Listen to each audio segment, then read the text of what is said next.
I'm not going to spend a whole load of time at the beginning telling you about me. You've got an abstract, but if there's time at the end, I will show you a few slides about some of the stuff we do at the foundation. But basically, just very quickly, my background is in nutrition. I'm a nutrition scientist, biochemist by training, and for the past probably best part of 30 years, I've been working in a nutrition science communication role where we're looking at what the science is saying and helping people who are teaching in schools, in universities, the government, food companies, to understand what that actually means for them. And that's a job I really enjoy. So I'm going to focus on a few of the hot and emerging topics that we have facing us at the moment. Fibre, sugars, saturated fat, also a bit about energy and the concept of making sure that if we're cutting down on the amount of calories we're consuming, that we don't go short of the essential vitamins and minerals that we also need. A little bit about nutrition in early life, and then talk about a couple of vitamins and minerals at the end as examples of areas where we do have problems in this country. Now, I don't think any talk on this sort of topic would be complete without some reference to the big policy drivers that are dictating a lot of the stuff that's going on in this country around nutrition. And that's the statistics on overweight and obesity. So we have about a quarter of adults are obese, about 2/3 of us are overweight. And when you look at children, we've got over 20% of children, even at the point when they start school at 4 or 5, are overweight. And that goes up to about 1/3 of kids by the time they're leaving primary school. And you can see there that the rates of obesity within that are, it's about 10%, even at age 4 to 5, about 10% of children currently are obese, and that doubles by the time they're 11. So it's understandable that there is such a big focus on this at the moment. And what is really important and quite intriguing is this social class deprivation relationship. So as I've shown you, there's so pretty much a doubling of the prevalence of obesity between down here, reception class, when kids first go to school, compared with the point when they're leaving school, leaving primary school at age 11.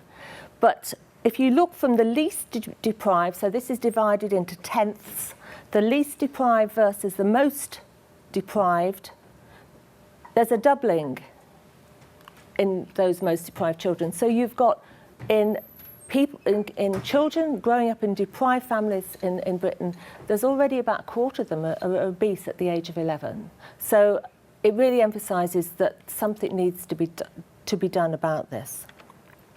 Now, over the past few years, we've had a number of different government initiatives under the auspices of the Public Health Responsibility Deal, and I've listed them there.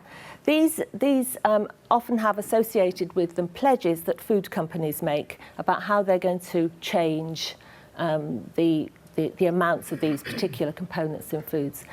The responsibility deal hasn't come to an end, but it's sort of on hold at the moment, and I'm told that it's now being considered in the context of the obesity strategy, which the Department of Health will be launching.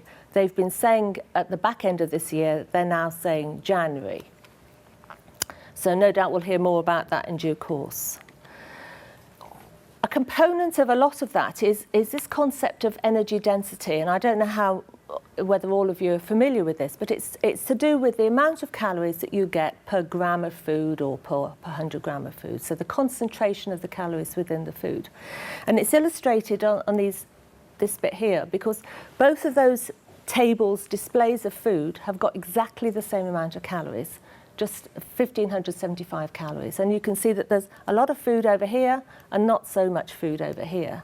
Now, if that happened to be the total amount of food that you were going to be eating for the day, then having the bulk of food over on the right-hand side probably would be a better way of making sure you didn't get hungry between meals. And that's a factor of the energy density. So the foods over on the right have got a combined energy density of just over 0.5, and on the left 2.3. And it's all about the sort of concentration of the calories in those foods. So the foods on the left tend to be dry foods and low fibre foods. The ones on the right tend to be wetter foods with a lot more fibre, so lots of fruits and vegetables.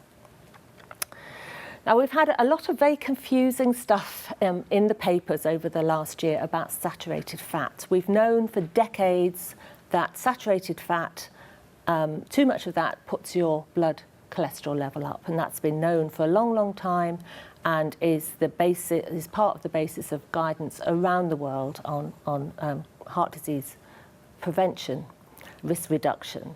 But there have been one or two big studies that have been published in recent months that have gone back and looked at all the data over many, many years and resulted in headlines suggesting that actually it's okay to have as much saturated fat as you like, it doesn't matter.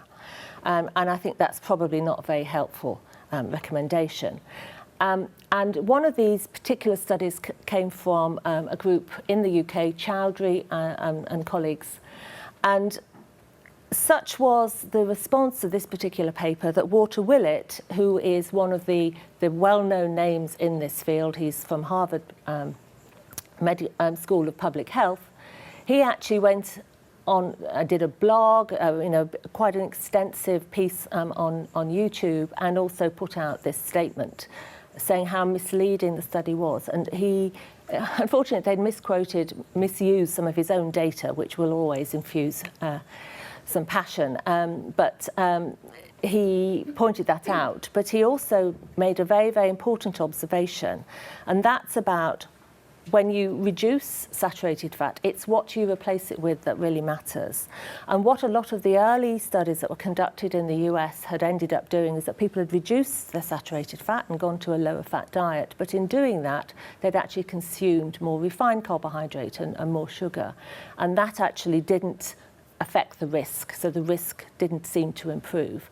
Whereas if you reduce the saturated fat and in doing that, increase the amount of monounsaturated fat and also the polyunsaturated types of fat, then that's when you start to see the benefit. And I think that's a really important point that wasn't coming across in the media coverage. Of course, there are lots of different plant oils that can be used as an alternative source of fat in an approach to reduce the amount of saturates, and I've listed some of them up here. The purpley bars are the saturated fat proportion, and I think most of them, as you can see, are quite low, but there are two here that have got quite a lot of saturated fat in. And for those people who are in the industry or thinking of going into the food industry, it's something to bear in mind. Palm oil here is about 50% of the fatty acids in palm oil are saturated. So it's not a particularly good oil to use if you are trying to reduce the saturated fat content of a food, although it has all sorts of useful properties, I know, from a food science perspective. Coconut oil, which seems to have got some sort of health halo around it at the moment, is almost entirely saturated. So really not a good choice if you're trying to reduce the saturated fat content of a food or of your diet. The power of the media and getting these things over is amazing. So how are we doing? Well, in terms of fat content, you can see where the ticks are. We've got down to the recommendation that about 35% of all of the calories we consume are coming from fat. So we've reduced it. It was about 42% 20 odd years ago. Trans fat are well down in this country, despite the fact we still hear about trans being a problem. We have got them almost eradicated from the food supply. Certainly the ones that are coming from oils. But you can see that the rest of them are crosses. We're not doing particularly well against all of these other types of dietary recommendations. Even vitamins and minerals, we're okay on some, but not on all. And that doesn't necessarily come across very strongly in a lot of the information out there. Now, I'm sure all of you in this room will be aware that last summer we had a report from the Scientific Advisory Committee on Nutrition on carbohydrates and health. And virtually all of the media coverage on that report was about sugars. But the report was about this fat, and it uncovered a whole range of other things. And I'll flag up some of those as I go through. So one of its recommendations concerned total carbohydrate. Now, we've had a recommendation since the early 1990s that we should get about half of our calories from carbohydrate. So that includes starch and it includes sugars, all sorts of different types of sugars. And we're pretty much around that at the moment. There were also recommendations on fibre. Now, this is where we are currently in terms of fibre measured by the AOAC method. Adults, about 18 grams. Children, must be about 14. Teenagers, about 15 grams per day. The recommendation for adults used to be about 24 here. It's now 30. So you can see we've got a long way to go to get anywhere near to that. Children aged 4 to 10 should be around here, 20. And teenagers should be up here. So all groups in the UK population are having low intakes of fibre at the moment, and that just hasn't really been picked up either by the media or indeed by the government as yet. The emphasis just isn't there. This is where we get fibre from at the moment. We get around 40% of our dietary fibre from cereals and cereal products. So this will be breakfast cereals, bread, those sorts of things. We get much of the remainder from fruits and vegetables. From vegetables and potatoes. And then this is fruit. So we're recommended to eat 5 a day, fruit and veg. I would always say put the emphasis on the veg rather than the fruit because the fruit is providing less fibre. And there's the other bit up here is in other products, and it won't be in the meat as such, it will be in the things that are in the meat product with the meat. We did some modelling to see what a diet that provided 30 grams of fibre might look like. We produced a poster and a scientific paper and various other things as well. And basically, to get to that 30 grams, it means having a high fibre component at every meal. So the lunch we had today was a low fibre option. We didn't have brown rice, for example. So you'd have to have whole grain cereal or brown whole meal toast for breakfast. You'd have to have a source of a substantial amount of fibre at lunchtime, same at night, and high fibre snacks. And in our calculations, it was amounting to maybe 7 or 8 portions of fruit and veg a day to do it. So it is possible. About 10% of the population are currently achieving that level of 30 grams, but it would be a diet that would be quite different from that consumed by a lot of people. This was the bit of the report that really got the attention. This actually dates back to 18 months ago when the draft report came out, and this was, the BBC was headlining it at the 6 o'clock news. It was all over the papers and has pretty much remained there ever since. We had all sorts of headlines. And we actually engaged ourselves. So I was involved. I was invited by Public Health England to write a report that went alongside the second report, which was trying to put in slightly more everyday language some of the findings and what lay behind it. So myself and some of my colleagues did quite a few interviews on the day, trying to put some sensible, balanced messages across. But a lot of the headlines were very misleading, very unhelpful. We're not really getting the point that sugar, so the recommendations are around free sugars, so that's not milk, that's not fruits and vegetables, but you were seeing tables in newspapers showing how much sugar there was in a banana, therefore a banana was not a good food to have. Lots of confusing stuff. And so we recognised quite early on, because we were responding to a lot of the media coverage, that there needed to be some simple information, and we identified these on the left as some of the questions, things that we were being asked. I was asked on the Today programme, what happens to fruit when it's juiced to mean that it's no longer appropriate, that sort of thing. So we've come up with a document which is accessible on our website, which we're getting a lot of hits on, which just explains what free sugars are, and explains a little bit about how to find out or to at least estimate what different foods are providing. And it's basically all you can do at the moment is look at the ingredients list. So this is where we are at the moment with sugars. The green dotted line is where we the recommendation that we had until this summer, which was 10% of energy coming from sugars.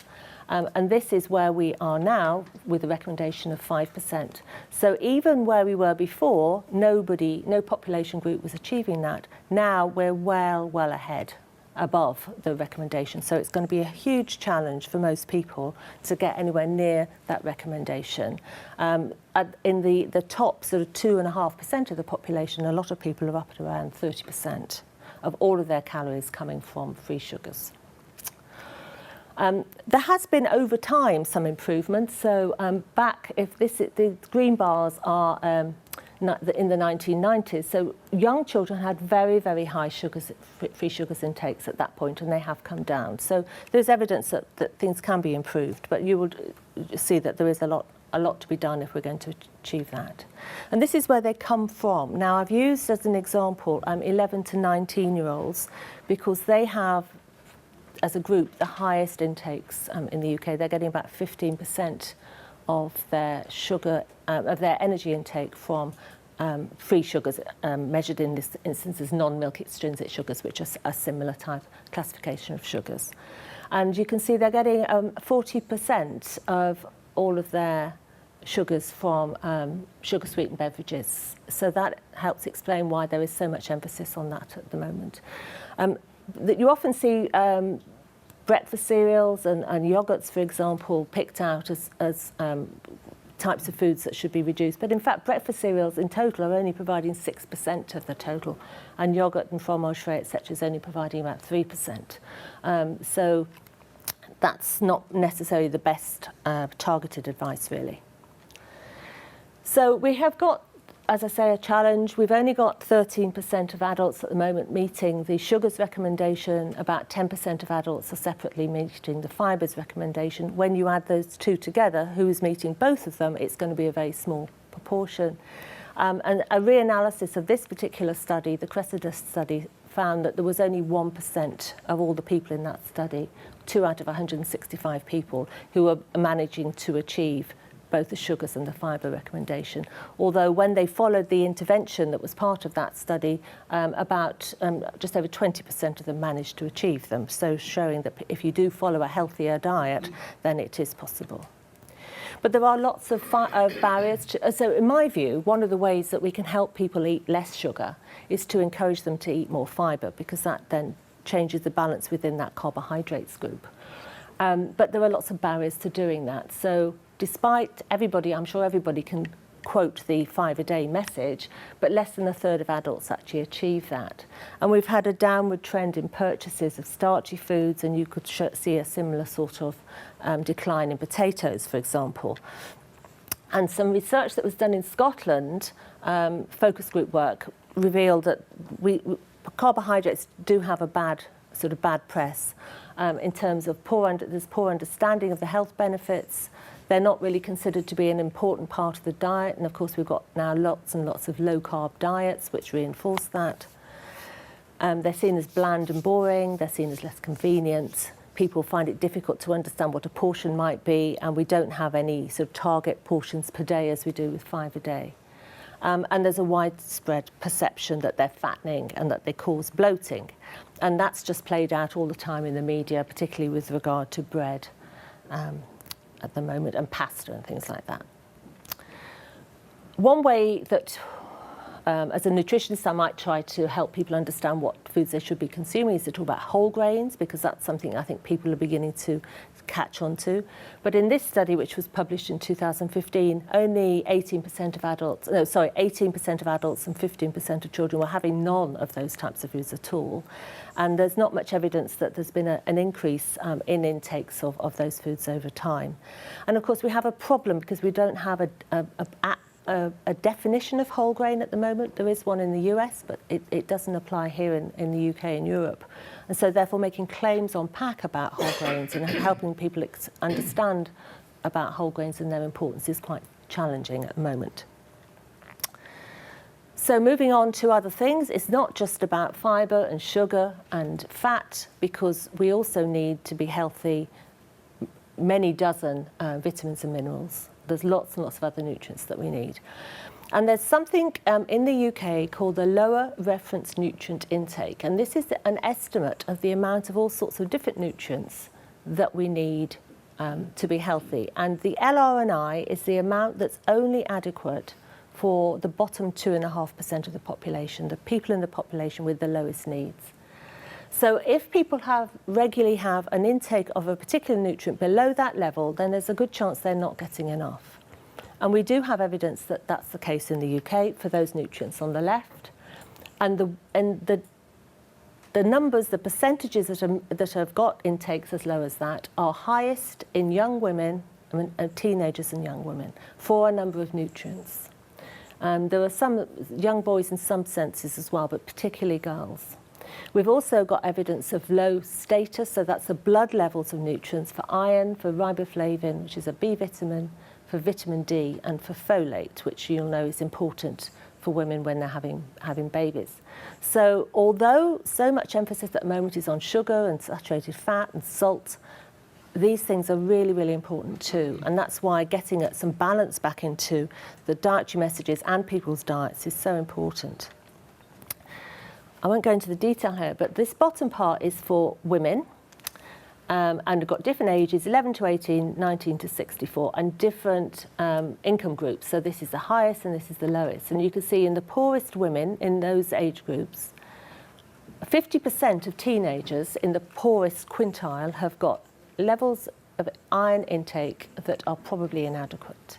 It goes right across here, but it's worse in that group. We've got about 20% of young girls with calcium intakes that are likely to be inadequate. The same applies to iodine and several other nutrients. So it's not all teenagers and young women, but there are some groups within that who have really poor diets. So are some groups doing better than others? Well, generally speaking, young children are doing pretty well. They probably have, on average, too many calories and probably too much protein, according to the surveys. But generally speaking, for other things, they're doing fine. But the diets in teenagers and young adults are some of the worst in the country. The other issue that I just want to briefly touch on is the fact that population is ageing. We're living longer. We're living, for every decade, we're living about an extra 2 years. A baby born in apparently a third of all babies born in 2013 are projected to live to 100. I find that absolutely staggering. 39% of girls and 30% of boys born in 2013 have got 100 years of life ahead of them. So that is going to have some impact on our food supply and what we need. One of the factors that's sort of worrying is that although life expectancy is going up, healthy life expectancy is much flatter. So we're living longer, but more of that time is spent in poor health, which has all sorts of implications for health, well-being, nutrition, etc.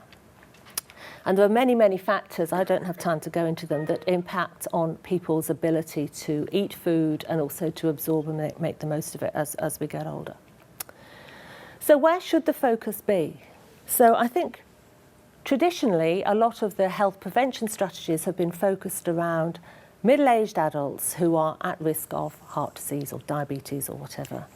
But this is now being recognised to be far too late, and it doesn't address the risk of disease in future generations, and I'll explain why in a moment.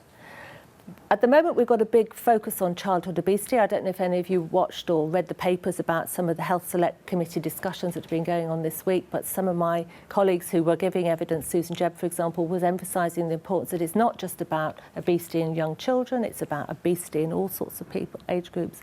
It's about obesity, prevention and treatment. So at the moment we have had quite a narrow focus, and it needs to be broader. But we believe, and many people are, I think, increasingly believing, that it's a missed opportunity to tackle intergenerational effects, and we can do that by focusing on young adults. So what we know now is that through not genetics, but something called epigenetics, the switching on and off of enzymes at critical points in life, we can influence the life trajectory of our child and even potentially that child's child. And even the UN now, there's sufficient evidence that the UN is saying that maternal and child health are inextricably linked to diseases such as heart disease, diabetes, obesity, and the risk factors going forward. And this is specifically around poor nutrition at the time of conception and during pregnancy and early life, which can create a predisposition to these diseases. And this is through these epigenetic changes that program what that child's risk of heart disease or diabetes or whatever will be later on. And in addition, pregnancy conditions such as maternal obesity and gestational diabetes that's sometimes associated with that, they will affect the mother's health and her risk during that pregnancy, but they are potentially also having an impact on that child and that child's propensity as that child gets older. And these epigenetic changes can pass on from one generation to the next. And I think this is a real eye-opener and a concern because, as I've already illustrated, the diets of young women are poor compared with others in the population. So they're having some of the highest sugars intakes, the lowest fibre, the lowest achievement of 5 a day, so it's sort of around 10% achieving 5 a day, low oily fish intakes. And so we feel that putting more emphasis on helping those age groups to understand what a healthy diet for them should be and helping them achieve it through the types of food that's available is really, really important. I'll skip over that because I've already said that. Folate, this is some new data that came out just under a year ago, and this is to do with the levels of the B vitamin folate in people's and women's blood. And we've got some evidence of fairly low folate and folic acid intakes in some age groups, but this shows a worse situation in terms of blood levels. So in these younger age groups, we've got, these are two different ways of measuring this thing, one in the serum of the blood and one in the actual blood, red blood cells. But in either case, there's sort of around about 20%, there is evidence of folate deficiency, and this will impact on the risk a woman has of a neural tube defect in her child. So this again is something that really needs to be taken seriously. Something which has cropped up fairly recently is vitamin D. Fairly recently, I mean in the last few years, I think there was an assumption that we could probably cope with the amount of vitamin D we make in the summer in this country, particularly in the southern part of this country. But that's now recognised as not being the case. And very recently, some draft recommendations for vitamin D have been published, suggesting that we should all be achieving 10 micrograms a day. There's currently no recommendation for adults, and our intakes are around about 3 micrograms per day, so you can see there's a big gap.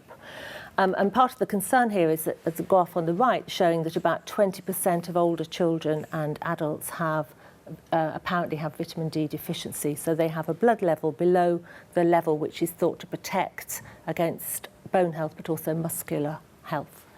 And so this new recommendation is currently out for consultation, 10 micrograms per day. If the Department of Health, if the consultation goes through and the Department of Health agrees to accept that recommendation, then that will mean either very, very targeted dietary advice, which would be quite challenging because the types of foods that we have, probably recommending lots of sunlight exposure is not a good thing from a cancer perspective. So there will be probably strategies coming from government around food fortification and around supplementation. And I think although it might seem a very opportune time to start adding vitamin D to foods, I would just urge caution until we know what the advice is, because it may be around adding it to very specific food categories, because you can, as with all things, have too much of a good thing, and we wouldn't want people overdosing on it. Another area that's very topical is iodine. Now we've got, from that data I was showing you earlier about the very low intakes, we've got about 20% of adolescent girls having very low intakes of iodine. Iodine is very important in pregnancy. There are relatively few dietary sources. Milk is one of them. Fish is another. And we've got evidence from a study in British schoolgirls of 50% having mild iodine deficiency by this measure, and about 15% having moderate deficiency. Now, this might not be anything to worry about. We just don't know at this point, but it's being monitored by the government surveys, getting more information to see whether this is something we should do more about. There used to be more iodine in milk than there is now, because it was getting into the milk through the iodine used in the milking parlours, and that's been reduced now, but maybe it's something we would need to look at again. So, just almost at the end, we need some solutions, and I've just listed a few of the things. The one is balancing energy density, calorie density that I talked about at the beginning, and micronutrient density. So if we all decide that we really, really want to tackle this obesity problem and try and some of us eat fewer calories, we mustn't forget that the amounts of micronutrients we need are not generally related to energy intake. They are requirements in their own right. So making sure that the foods that we have got plenty of vitamins and minerals in will be very important. Fibre is a big challenge, and there's lots of opportunities, I think, for people in industry to help deliver that fibre. In terms of fats and carbohydrate, it's balancing the saturated fat with the other types of fat, doing it in a way that is emphasising carbohydrates that are coming from whole grain cereals and so forth. And somehow coming up with solutions to limiting sugars, but inevitably I think this is going to affect or have implications for clean label, because it's bound to add more ingredients, I suspect. And I haven't said much about salt reduction, but that remains a challenge. And of course, alongside all of that, the food has to taste lovely. We need to help people control their appetite by the nature of the foods they have, so they don't feel hungry as soon as they've eaten it. Lots and lots of lifestyle requirements. We've got the big trends now with free from, and that's becoming quite a big part of the market compared with the past. People wanting things that are convenient, can be eaten on the go. And I think that a lot of this, it can't just be done through manufacturing and retail. We're going to have to go further back into primary production to help provide the solutions. But from my perspective as a public health nutritionist, I'm really looking forward to the day when we have a more joined-up approach to nutrition, right from preconception through to old age, recognising some of the points that I was trying to flag up earlier, that helps drive the right outcomes and improve dietary behaviour. And I don't know if people have ever seen this before, but I think it's a really useful approach. It's called the Behaviour Change Wheel, and it's from Susan Mitchell's group in London, and it brings together lots and lots of different models that talk about changing behaviour. And at the heart of it, there are three particular facets. Capability. People have to have the capability to make the change.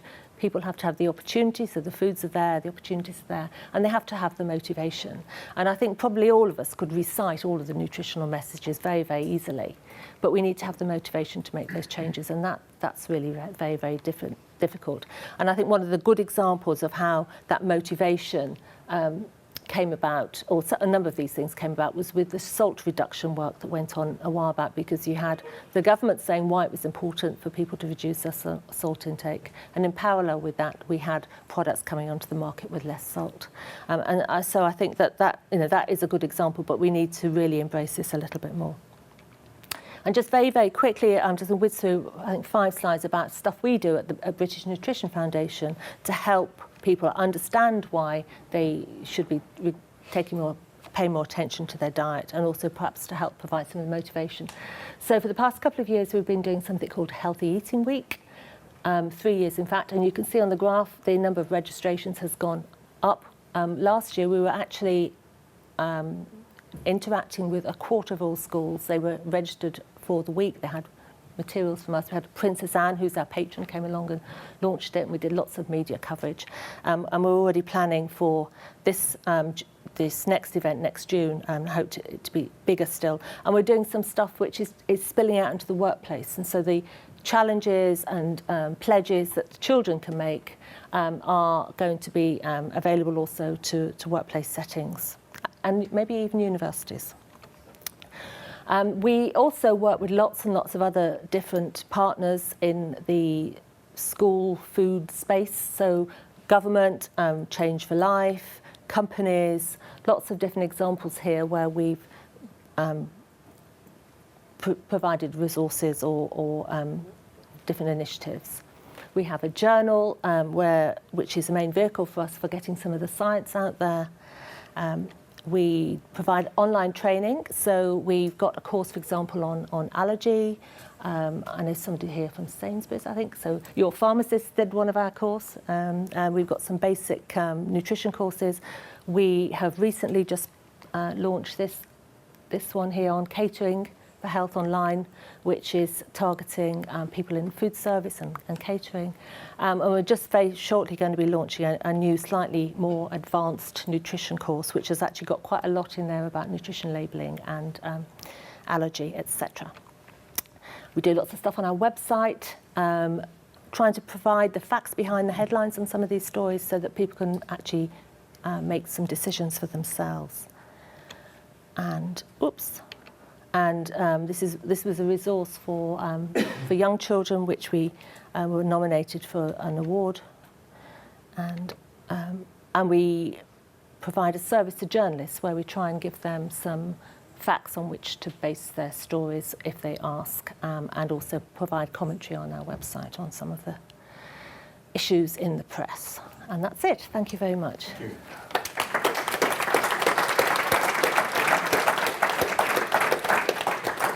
Thanks, Judy. We have time for a couple of questions. Anyone from the floor, please? Yes, please. Microphone's coming down.